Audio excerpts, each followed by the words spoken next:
Parie sur le MMA avec Unibet. Quelle sera l'issue du combat? Une soumission? Un KO? Parie sur l'appli numéro 1 avec Unibet. 100 € de bonus sur ton premier pari. Benoît Saint-Denis de retour le 10 mai à l'UFC 315 sur la même carte que Manon Fiorot. Alors il va affronter Joel Alvarez. Patrick, est-ce que c'est une grosse menace pour BSD? Alors, grosse menace, j'ai envie de dire, comme tous les combattants, l'élite de l'UFC, hein. Le mec, il a atteint quand même le top 15, donc gros combattant. Et après, ce qui le rend quand même particulièrement dangereux, c'est son style hyper agressif, comme Saint-Denis finalement, mais aussi son physique hors norme. Ouais, on va reparler, mais c'est vrai que pour un poids léger, clairement, il a un physique hors norme. Alors au niveau du classement, on a Benoît Saint-Denis qui est 13e au classement officiel de l'UFC. Joel Alvarez qui n'est pas dans le top 15, mais sur Fight Matrix, Alvarez est 20e et BSD est derrière, il est 26e.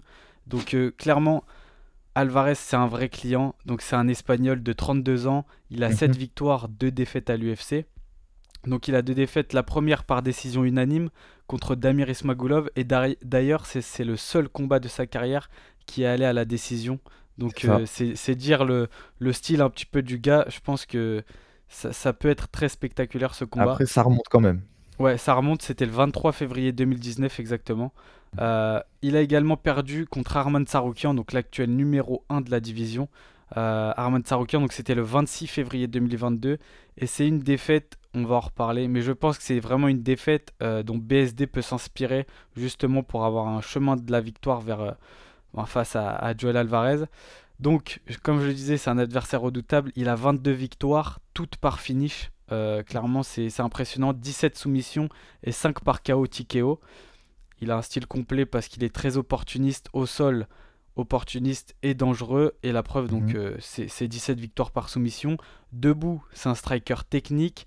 Et comme tu le dis, c'est un gabarit hors norme parce qu'il fait 1m91 pour 1m96 d'allonge. C'est vraiment très grand poids léger, il me semble. Bon, du coup, Jalin Turner qui est plus à l'UFC, mais c'était les deux plus grands de la KT, il me semble. C'est ça. C'est ça, donc c'est juste énorme gabarit.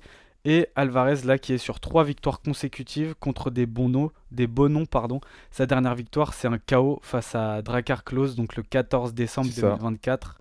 Donc je pense que, bon, là, il est plutôt sur une bonne dynamique, quoi. Ouais, non. En plus, juste avant, il a battu aussi Elven Brenner, qui est lui aussi un bagarreur. Avant, il a battu Marc Diakité, qui est d'ailleurs un adversaire commun, donc à BSD et à lui. Bon, bien sûr, BSD c'était en grappling, mais au moins on peut jauger les deux combattants sur ce plan-là. BSD, il est parti à la décision avec lui, uniquement en grappling, hein, on le rappelle. Et du coup, Alvarez, lui, l'a terminé via un choke. D'ailleurs, une de ses soumissions favorites, hein, avec le juji, triangle, guillotine, bien sûr. Voilà, c'est des segments longs, donc forcément, il va aller chercher quand il est au sol, quand il est opportuniste. Parce que oui, hein, son jeu, il est basé beaucoup sur le striking, comme on a dit, Muay Thai, coude, genou, il est grand, il lève très haut les genoux. Mais quand tu viens chercher les jambes, s'il peut attraper la gorge, il va attraper la gorge.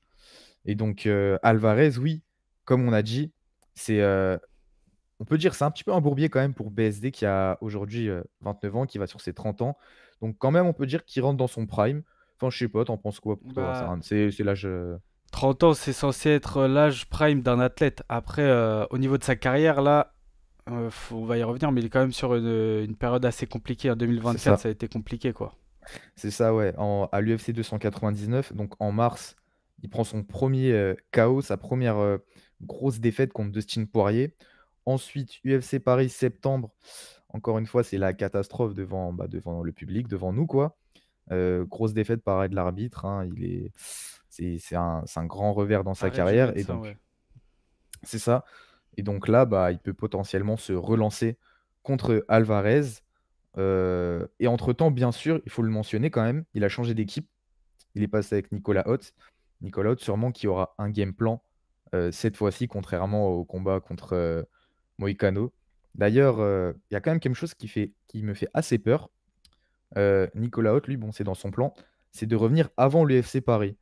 Est-ce que là, actuellement, le fait d'avoir enchaîné ces 2 combats, ces 2 défaites, est-ce qu'il est bon mentalement, Benoît Saint-Denis, finalement? Enfin, je sais pas ce que tu en penses, toi. Moi, j'ai l'impression que c'est trop tôt.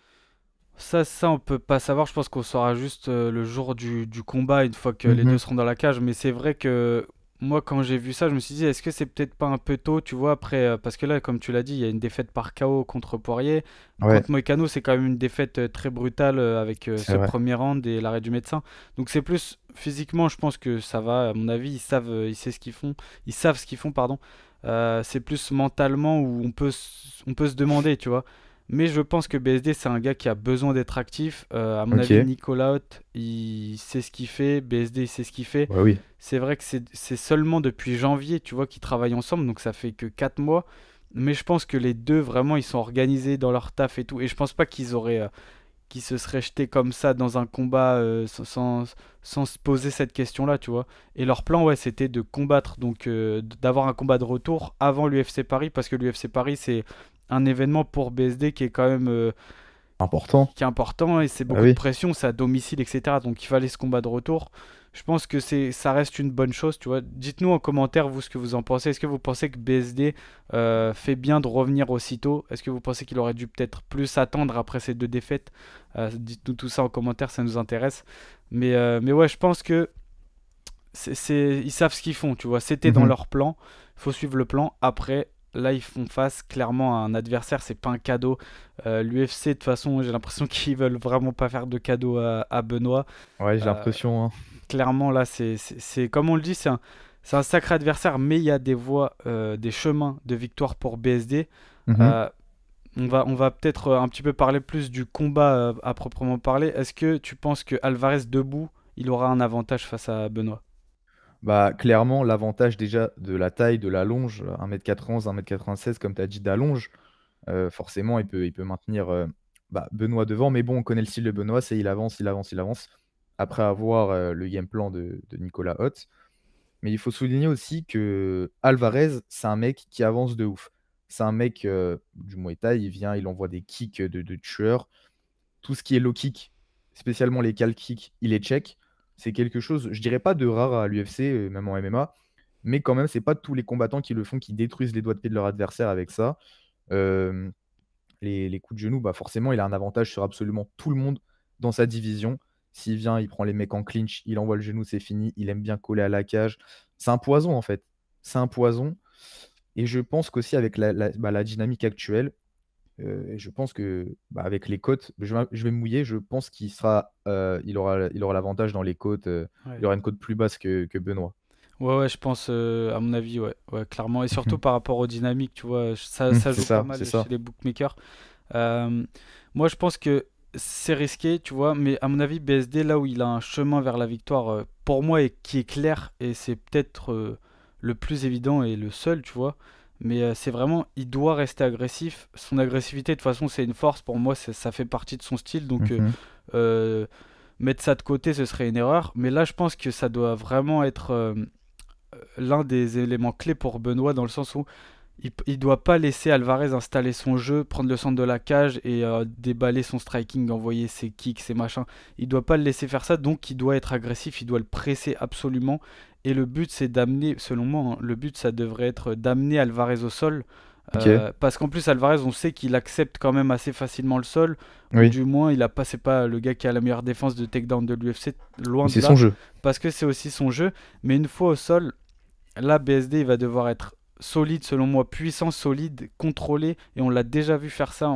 Pour moi, ça, Mmh. c'est dans ses mains, tu vois, il peut le faire, clairement contrôler et être vraiment méfiant sur les soumissions, ne rien laisser en fait à Alvarez, tu vois, justement comme Arman Tsarukyan l'a fait en 2022, mettre au sol, être dominant, marquer ses points comme ça, tu vois, agressif, mais en même temps faire attention aux Et être soumissions, tu vois, opportuniste.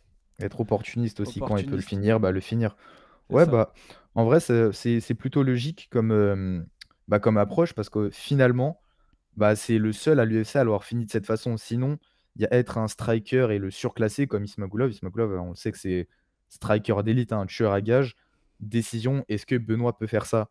Pour l'instant, on le sait pas et après il y a aussi, bah, le fait de vouloir revenir en mettant en offrant une belle prestation pour, bah, pour les fans et pour lui-même. Hmm. À pas venir et peut-être viser une décision ou quoi que ce soit. On sait jamais, hein, c'est très possible.